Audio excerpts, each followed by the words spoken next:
Suasana duka masih menyelimuti kediaman Nenek Naruh 80 tahun warga Dusun Ciketrau, Desa Karangwuni, Kecamatan Prengsurat, Kabupaten Temanggung, Jawa Tengah. Sejumlah tetangga dan kerabat masih nampak melayat di rumah duka.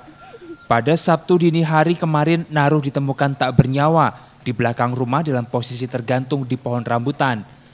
Awalnya warga meyakini Naruh mati bunuh diri. Namun kejanggalan dan kecurigaan muncul setelah petugas dari Satreskrim Polres Temanggung melakukan olah TKP dan otopsi. Korban diduga dibunuh sebelum digantung. Setelah melakukan penyelidikan, Satreskrim Polres Temanggung menetapkan SP yang tak lain anak ketiga korban dan istrinya HM sebagai pelaku pembunuhan. Keduanya kini ditetapkan sebagai tersangka dan ditahan di Mapolres Temanggung. Kepada polisi, pelaku utama SP mengaku menganiaya ibunya dengan kayu. Kemudian SP yang dibantu istrinya HM menggantung korban dengan seutas tali hingga tewas agar korban terkesan bunuh diri. Pagi hari kita mendapatkan laporan adanya korban gantung diri di belakang rumah. Menurut keterangan dari anak-anak korban ataupun yang tinggal di rumah tersebut.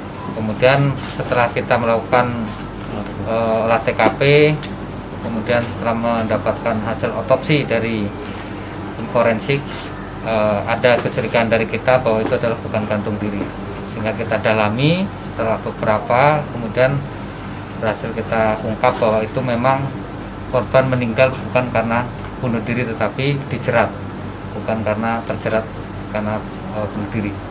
Sehingga dari situ kemudian kita menggali informasi dan kemudian dari ini kita tetapkan anak korban yaitu saudara SP dan menantunya saudara HM sebagai pelaku pembunuhan.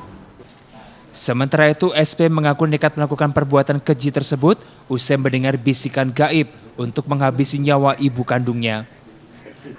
Saya ini sebenarnya tidak tega, tapi karena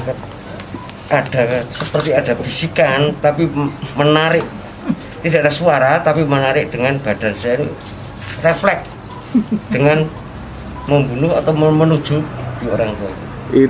Bisikan kok nggak ada gerakan? Bisikannya gimana? Bisikan, tapi gerakan itu refleks. Oh, refleksnya gimana? Ya refleksnya itu saya itu seperti di apa-apakan itu manut lah itu. Hingga kini jajaran Satreskrim Polres Temanggung masih terus mendalami motif di balik aksi keji Pak Sutri tersebut. Namun besar kemungkinan ada motif ekonomi dari keduanya yang ingin menguasai harta korban.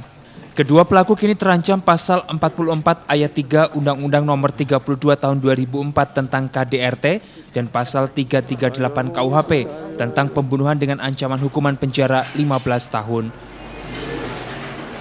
Dari Temanggung, Jawa Tengah, Ahmad Farizal, Jogja TV.